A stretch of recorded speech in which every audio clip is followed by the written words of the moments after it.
civilmedia.mk. Слободно, независно, отворено. Во што се состои идејата за референдумот, дали таа е потребна и дали е добро срочено тоа референдумско прашање, да подсетиме 5 години по подпишувањето на договорот за добро соседство, и што се навистина стои за тоа и кои би биле мотивите и какви би биле реперкусиите или придобивките од еден ваков процес. Дали ова е слика на една политичка култура која влада е во земјата, во општеството? За жал, тоа е одлика на една политичка култура, односно повеќе би рекол политичка некултура во изминативе 30 години практицирање на повеќе партиска демократија кај нас. Конкретно за референдумот, да се надоврзам на мојот соговорник, делам слични ставови по однос на тоа прашање. И јас како аналитичар во моите изјави пред да се случи тој фамозен така наречен француски предлог, кој јас веќе го велам европски предлог, бидејќи тој дојде во мандатот на француското претседателство со Европската унија, но позади него унисоно застана целата Европска унија поддржувајќи го тој предлог. Дополнително велам дека позади тој предлог застани високата надворешна американска дипломатија. Јас мислам дека таа беше клучна на самитот на НАТО во Мадрид, кога ние го прифативме тој видоизменет предлог, бидејќи знаеме дека тоа се случи во еден драматичен блицкриг. Прво нашиот премиер го одби, па потоа го прифати тој предлог со асистенција, да кажам, на државниот секретар, американскиот висок државен секретар Ентони Блинкен. Така што сакам да нагласам дека ја прифати модификуваната верзија. Нагласив модификуваната. Значи сакам да нагласам дека целата западна меѓународна заедница застана за тој предлог и ние како држава и покрај тоа што имаме забелешки, не ни се допаѓа. Јас најмногу ги насочував моите јавни настапи во забелешките дека се плашев преку вметнување на условно кажано некои билатерални бугарски барања, ние ќе го разводниме тој европреговарачки процес, бидејќи велев дека клучно за Македонија како држава во отварањето на преговорите со Европската унија и затварањето на тие 36 поглавја е тоа трансформациско патување. Македонија конечно на сите општествени пори и сфери на живење да се реформира и конечно ние да станеме пристојно и достојно место за живење, бидејќи практиката во изминативе 30 години од сите политички владеачки елити во Македонија ни докажа дека не можеме едноставно да го напуштиме процесот на партизација, корупција, непотизам, јаваштук на јавните институции, да не зборам во однос на судско-обвинителскиот систем. И затоа го критикував тој предлог, бидејќи се плашев и се плашам дека приоритет ќе добијат некои си бугарски барања и ние со Бугарија во наредниот период едноставно многу повеќе општествена, институционална и државна енергија ќе трошиме на решавање околу тие историски процеси наместо Македонија и македонското општество, администрацијата, гледаме и во отварањето на скрининг процесот, па и понатаму во европреговорите, да ја насочиме целокупната општествена енергија, ние да го промениме општественото живење и на вистина, де факто, со суштински промени да станеме членка на Европската унија, не само со козметички промени и врз база на политичка одлука да станеме еден ден во иднина членка на Европската унија, како што меѓу другото станаа Бугарија и Романија. Гледаме дека и покрај тоа што Бугарија 15 години од полноправна членка на Европската унија ги има истите тие проблеми. Тука ќе се надоврзам на неколку аспекти од комплексноста на тој евентуален референдум. Нема да навлегувам во уставно правната процедура, дали е издржана со одбивањето на претседателот на собранието, бидејќи не сум правен експерт, најмалку уставен експерт. Едноставно само ќе напоменам дека многу добро уставно правно толкување даде за мене веројатно еден од најголемите конституционалисти и уставни експерти, тоа е доцентот на правниот факултет Денис Прешова, многу медиуми тоа го превзема. Нема да навлегувам во таа уставна материја, но ќе кажам неколку поенти околу политичките реперкусии на евентуалниот тој референдум. Се поставува прашањето доколку референдумот во Македонија се случи. Јас, како што напомени соговорникот, како либерален човек кој ги почитува и врвни демократски идеали се слободата и демократијата како слободно изразување на граѓаните, апсолутно сум за референдумско изјаснување и апсолутно почитувам референдумско изјаснување, но тука, гледајќи реал политиката, ги поставувам прашањата што овој евентуален референдум ќе донесе во Македонија. Да не се преповторувам, апсолутно сметам дека ќе биде неуспешен поради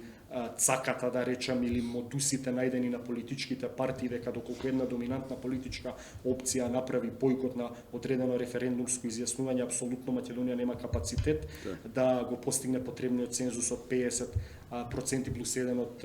излезност на гласачите од единствениот. Но тоа може да има други реперкусии, може да внесе зла крв во односите не само зла меѓу крв, различните. ќе се поларизира апсолутно општеството. Тука сакам да поентирам да кажам што доколку во Бугарија некои крајно радикални националистички струи структури. Знаеме Бугарија на 2 октомври има избори. Јас мислам дека и после тие избори нема да има стабилна политичка влада. Голема е веројатноста дека и напролет ќе има други избори. Доколку напролет кај нас се случи референдум, може и тие да потегнат уставна иницијатива на собирање на потписи во Бугарија и во бугарското општество и да го постават прашањето дали бугарските граѓани се задоволни од тој така наречен француски предлог, бидејќи во бугарското собрание помина францускиот предлог со поддршка на партиите ГЕРБ на Бојко Борисов и партијата Промените продолжуваат на доскорешниот премиер Кирил Петков, но многумина партии и политички формации и од тој предлог не беа задоволни. Сите истражувања на јавното мислење во Бугарија покажуваат дека и тие се за ветото на Македонија. Има огромен број на бугарски граѓани кои не се задоволни. Сакам да кажам дека тоа може да предизвика една спирална реакција доколку ние излеземе на референдум, тогаш и бугарите би го поставиле тоа прашање и тогаш ние ќе влеземе во многу сериозни води на исчекување на одлуките од македонските и бугарските граѓани и едноставно да го рушиме целокупниот процес на евроинтеграција, каде што знаеме дека после 2-2,5 години од тоа бугарско вето со вклучување на највисоката директна европска и американска дипломатија се постигна овој договор кој за многумина од македонските граѓани, за жал и многумина беа манипулирани од такви центри на моќ како што ги спомнавте, од руски хибридни закани, со полупласирани информации, со невистини, со полувистини и македонските граѓани нормално емотивно реагира. Знаеме какво е чувствително и емоционално тоа прашање, така што ако вие како политичка партија апсолутно сакате да играте на емоционалноста на чувствата на граѓаните без да ги пресметате сите исходи, евентуални лоши по иднината и европерспективите на земјата, во најмала рака е државничко неодговорно однесување, би рекол дека тоа е лицемерно поведение и од друга страна се поставува прашањето доколку референдумот не е успешен, тогаш вие треба да сносите морална одговорност, да кажете ако референдумот не успел, тогаш добро, ајде ќе ги поддржиме бугарските, односно принципот без кој не се може да се почнат преговорите, а тоа е вметнувањето на бугарите во уставот, бидејќи тоа е еден од главните договорни страни во францускиот предлог. Гледаме дека се уште лидерот на опозицијата и неговата реторика е во таа насока дека ни подразно нема да ги прифати тие уставни измени за вметнување на бугарите како малцинство во македонскиот устав, вклучително нели треба да влезат и хрватите, црногорците, египјаните и некои други, но и евреите, да, но од друга страна јас тоа многу пати сум го напоменал. Гледаме дека лидерот на опозицијата единствено има прием во Будимпешта, официјална Будимпешта, кај унгарскиот премиер Виктор Орбан, и тоа сум го кажувал дека тие се еден вид на политички интимус на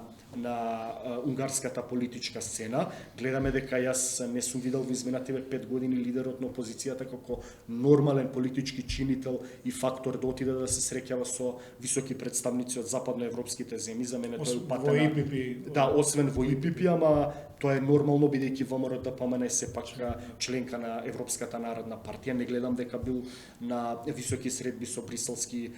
официјални лица. Овој комесарот за европроширување на Европската унија Оливер Вархеј дојде во Скопје и директно кажа и го впери прстот кон опозицијскиот лидер и истакна дека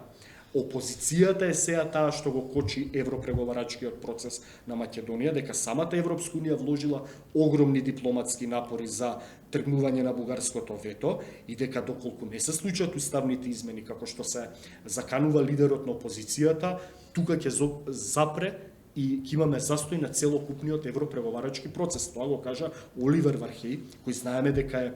член и висок функционер на партијата Фидес, на унгарскиот премиер Виктор Орбан, а ги знаеме какви се релациите и политичките врски на нашата опозицијска партија ВМРО-ДПМН со актуелната владеачка партија во Унгарија. Тогаш веќе вие кога од тие кои треба да ви бидат ваши политички поддржувачи на вашите политики кои ги водите визави на евроинтеграцијата на Македонија, не добивате жолт поддршка, картон. не само жолт картон, директно прстот го вперува дека вие би биле единствени виновници за пропаста на европреговорите на Македонија, тогаш како вие смета дека водите исправна политика во однос на идните европреговори на Македонија и европерспективата на државата. Од друга страна, морам да напоменам дека ние како граѓани да бидеме честни, тоа многу пати сум го велел, никој нема да ви рече дека беше совршен договорот со Грција за решавање на 30 годишниот спор околу нашето уставно име и подпишувањето на Преспанскиот договор. Најмалку совршен е тој така наречен француски предлог, но во меѓународната политика и во меѓународните политички односи треба да се гледа од тоа што на терен е возможно вие како држава позиционирана во овој, како да кажам, испреплетен свет на геополитички меѓународни односи, максималното можно решение вие да го издействувате за добробитта на вашата држава и на граѓаните, а не тоа што го вели меѓународното право, бидејќи меѓународното право во изминативе 30 години гледаме како се практицира и се крши врз грбот на Македонија, но тоа е реалноста во која ние треба да живееме и апсолутно преку тие дипломатски канали мора да... И Македонија не е единствената врз Не, која јас се тоа крши многу пати сум го велел и го имате тука случајот на некои народи и нации кои не можат да добијат држава и да се осуштествуваат како баскиците, каталонците, курдите, палестинците, да не ги редам, значи меѓународното право не е само и само неправедно према Македонија, но тоа го велам само за на македонските граѓани, не целокупната македонска јавност да стане јасно дека доколку ние го пропуштевме овој француски предлог, јас сум убеден и уверен, ја тоа не го кажувам од дефетизам, дека сите наредни преговори позицијата на Бугарија ќе ја засилеа и секое евентуално идно наредно решение ќе беше уште полошо, условно кажано, од така наречениот француски предлог, бидејќи многу искусни политичари. Еве го и мојот соговорник бил еден од најискусните новинари во целокупната македонска демократија од 91 па наваму. Јас сум ги следал и исказите на многумина политичари од 90-тите кои велат дека сите пропуштени шанси за решавање на грчко-македонскиот спор нас не доведоа до прифаќање на одредбите од Преспанскиот договор, дека одложувањето на решавањето на македонско-грчкиот спор и прифаќање на решение и влегување во процес на нормализација на односите со Грција нас не доведе да го прифатиме тој Преспански договор, дека доколку во 90-тите години ние како држава и како дипломатија да сме имале внатрешен национален консензус и да сме изграделе многу подобри позиции, ние денеска евентуално хипотетички претпоставено ќе имавме многу подобро решение. Тоа истото се случи и со Бугарија после 3 години од ветото. Ако не го прифатевме овој договор, тоа е едноставно закономерност во надворешната политика. Јас сум апсолутно убеден и уверен дека ние ќе имавме многу полош предлог, така што да не се манипулираат граѓаните, како што лидерот на опозицијата вели сега да се отврли договорот со Бугарија случајно од 2017 година, па потоа Македонија наново ќе преговара за нов договор. Доколку тоа се случи во тезата на хипотезите што апсолутно не може да се случи, јас ви тврдам дека апсолутно бугарската надворешна дипломатија и политика врз база на внатрешен консензус нема да преговара за нов договор со Македонија и едноставно ќе ги напушти преговорите и ќе го употреби инструментот вето. Така што мислам дека треба да бидеме многу внимателни бидејќи се носат клучни одлуки за еднината и безбедноста на државата. Поранешниот неприкосновен премиер денешен азилант на бреговите на реката Дунав е веќе ставен на таа црна листа заедно со неговиот прв братучет, кога на времето беа најмокни политички фигури, ги велам господарите на животот и смртта во Македонија, така што од проста причина што меѓународната заедница, пред се американската надворешна висока дипломатија на Балканскиот полуостров после завршување на крвавите воени дејства од 90-тите години, па вклучително, ако сакате, воениот конфликт од 2001 година во Македонија, значи во цел еден турнус на распад на заедничката држава Југославија, видовме како тој граден мир во тие децении во 20-тиот век заврши во еден крвав пир со однесени стотици илјади жртви. Апсолутно меѓународната Американска дипломатија инвестираше во мирот, но за жал гледаме дека на Балканскиот полуостров имаме две така наречени невралгични, нерешени етничко, државни, институционални прашања од типот на Косово и Босна и Херцеговина. Гледаме какви се сите тие комбинаторики изјави на лидерот на Република Српска, кој постојано вели дека ќе отцепи Република Српска. Гледаме какви се преговорите меѓу официјален Белград и официјална Приштина околу нормализацијата и стабилизацијата и признавањето на Косово, така што Македонија до незиното влегување во НАТО многумина геополитички аналитичари па и политичари ја ставаа за жал во контекст на идното решавање на статусот на Косово и состојбата во Босна и Херцеговина. Значи ние со тоа што станавме членка на НАТО излеговме, да кажем, од тоа немило и неубаво друштво, односно постојано да се говори во иднина каков ќе биде државноправниот статус на Македонија визави незината мултиетничка композиција, визави минатото, процесите од соседите, од Грција, проблемот со името, тоа го става во еден поширок контекст дека Македонија намерно е блокирана од Грција за да еден вид меѓуетнички се уруши и распадне во иднина доколку не стане членка на НАТО и на Европската унија. Тоа сега веќе е завршено за мене, минато свршено време, бидејќи Рубиконот е преминат, ние сме официјална земја членка на НАТО алијансата, официјално веќе го почнавме скринингот со преговорите со Европската унија, значи ние сме се издвоиле од тоа условно кажано лошо друштво преостанато на Балканскиот полуостров, каде што многумина меѓународни авторитети се уште не знаат како ќе го решат тоа во иднина, односно не знаат каква ќе биде разрешницата. Тоа се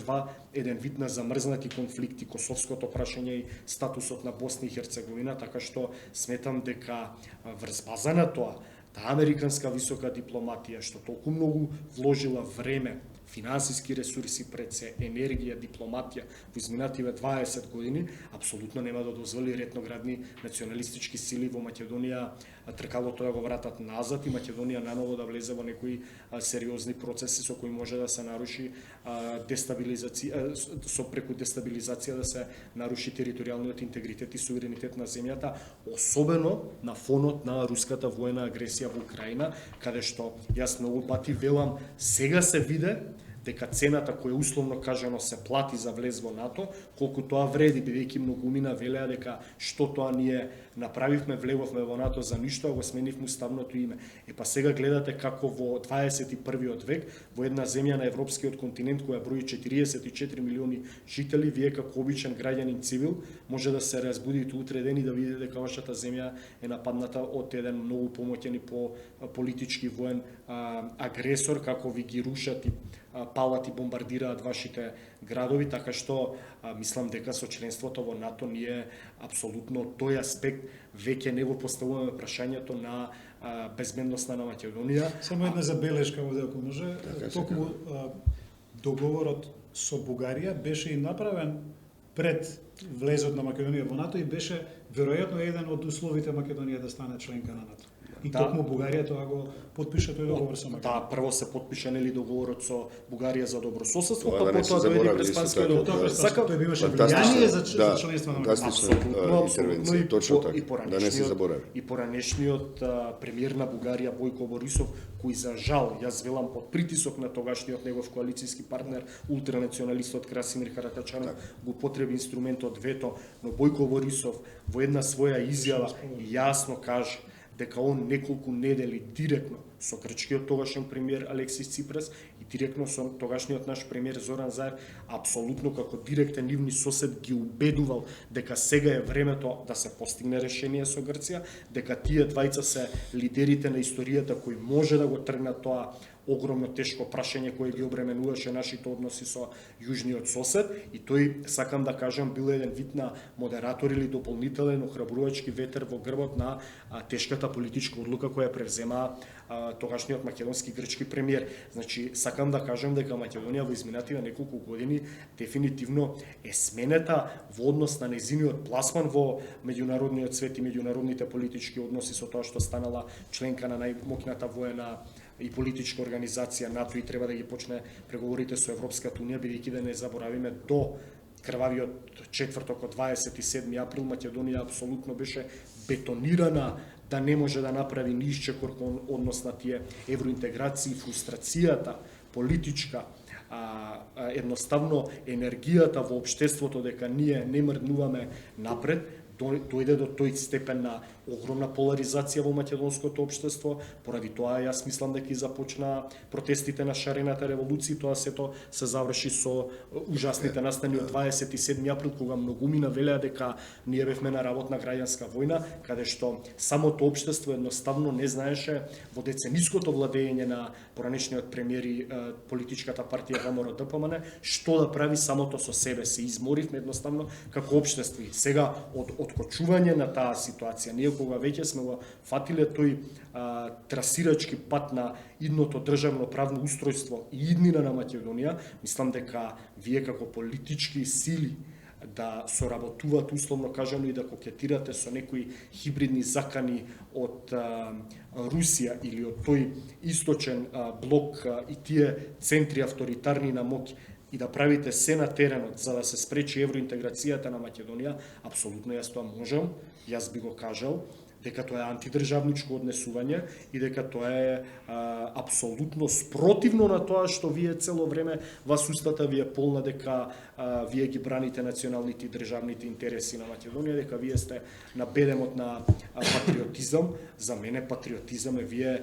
во 21. век апсолутно да работите на подигнување на животниот стандард на граѓаните, да им обезбедите слобода и демократија, функционални институции. Сето тоа практично Македонија може да го реализира само како членка на Европската унија. Ја апсолутно не верувам дека постои политичка сила која во овие 30 години во Македонија била на власт и пак ќе дојде на власт, дека има политички капацитет па и волја да ги реализира сите тие работи кои јас ги споменувам дека треба да функционираат во едно демократско општество. Што не очекува напред, што треба да се случи или што би можеле ние да направиме како општество, како медиуми, како интелектуалки, интелектуалци, образовни институции и така натаму. Само да се надоврзам, јас сметам дека апсолутно мора да постои целокупен општествен национален консензус околу евроинтеграцијата на Македонија, да не се преповторуваме. Таа трансформацијска моќ која Европската унија ја има преку европреговорите, апсолутно зависи од нашите внатрешни институционални, административни и општествени капацитети од невладин сектор и од медиуми, особено од администрацијата, каде што читам по медиумите дека неколку илјади луѓе од администрацијата практично ќе бидат тие што ќе ги водат преговорите и се обучувани во изминативе 17 години, кога за жал постојано добивавме позитивни извештаи од Европската комисија, Европскиот совет ради политички причини, ветото од Грција и Бугарија не ги почнувавме преговорите ради тие причини. Значи ќе видиме дека Македонија веројатно е доста усогласена во таа европска легислатива со европското правно законодавство, но ќе видиме на терен како ќе се применува сето тоа. Апсолутно ние мораме да се менуваме како општество. Јас и во мои колумни и во изјави сум кажал дека јас сум најголем противник Македонија еден ден формално правно да стане членка на Европската унија ако не е реформирана, бидејќи тогаш процесот ќе заврши, од тука па враќање назад ќе нема, нешто слично како не трансформирани и уште повеќе фрустрациите националните во општеството ќе растат и уште повеќе ќе се зголеми тој тренд на масовно иселување. Значи ние имаме пред себе како генерација, како живи граѓани на Македонија во еден историски процес, а тоа е овој процес кој го живееме дефинитивно во наредните 10, 15, па ако сака и 20 години. Значи јас не се врзувам за рокови, апсолутно мислам дека не треба ни да постапуваме по рокови како што премиерот кажа дека до 2030 година Македонија ќе ги заврши преговорите. 17 години ние чекавме, па сега за 7-8 години да ги завршиме. Апсолутно треба да одиме на квалитативно преговарање наместо на квантитет, да се бркаме со некои рокови. Сакам да кажам дека сакам да ја видам Македонија после официјалното затворање на преговорите и станување на полноправна членка на Европската унија, дека ќе биде држава која апсолутно во позитивна смисла на зборот ќе биде драстично и за 180 степени различна од оваа Македонија која живееме и денеска во изминативе 30 години, односно да стане еден вид на Естонија на Балканот, ако сакате, Чешка, па и Полски и некои други држави кои во изминатиот период кога преговараа со Европската унија го подигнаа квалитетот на животниот стандард. Сега Полска исклучувам пошто има авторитарна влада, но еве Чешка и Естонија и Словенија апсолутно се најпозитивните примери во Европската унија, каде што имаме најмал процент на граѓани кои се иселуваат, бидејќи тие земји станале пристојно и достојно место Само една во вистинска смисла на зборот. Да ве надополнам во оваа смисла, ние токму со Естонија и ова Да, и Словенија. Има советници од Естонија, имаме Естонија е една од најуспешните приказни. Имаме советници во Словенија. процесот и на трансформација на државната администрација и на процесот на дигитализација. Тие се Една од во најдигитализираните светот, да. Затоа ја кажав за пример алудирав, може не да бидеме Естонија, но сакам да кажам Зошто треба ја не бидеме? Не. Ама зошто ја не Да бидеме? си ги најдеме, да Зошто поверуваме да во не нашите бидеме? капацитети. Зошто и подобре да не Ние бидеме? сме биле ништо подолу пред Именно, 10 години. Апсолутно. Именно, Значи ние сме именно. тргнале веројатно со подобар старт и од Естонија и останатите советски Подобар старт земји имавме и од од, сите, од да. источна Апсолутно, Европа да. што беа дел од Варшавскиот пакт, каде се сега они, сето тоа благодарение на трансформацијската моќ на Европската унија, но пак ќе напоменам, колку што зависи тоа од Европската унија, самите преговори не се тоа магично стапче, па како приказната со пепелашка вас да ве направат Нашата принцеза. решеност ќе биде Значи овде, нашиот нашата капацитет, подготвеност. нашата волја, енергија, институционални и државни капацитети, апсолутно ако за нешто најбитно од се треба да имаме внатрешен политички, национален и општествен и надетнички консензус, тоа е од овој момент ние да ги впрегнеме сите наши институционални и општествени капацитети, да го реформираме со помош на преговорите со тие ИПАРТ фондови, ќе видиме дека апсолутно треба сега да го видиме тој бенефит финансиски, тие финансиски инекции, па гледаме Бугарија дека во моментот кога го користеш инструментот вето за Македонија, па неколку милиарди евра се одлеа од тие фондови во Бугарија, сите автопатишта модерни во Бугарија и метрото е направено благодарение на тие пари од Европската унија. Многу пати сме читале дека Унгарија покрај тоа што е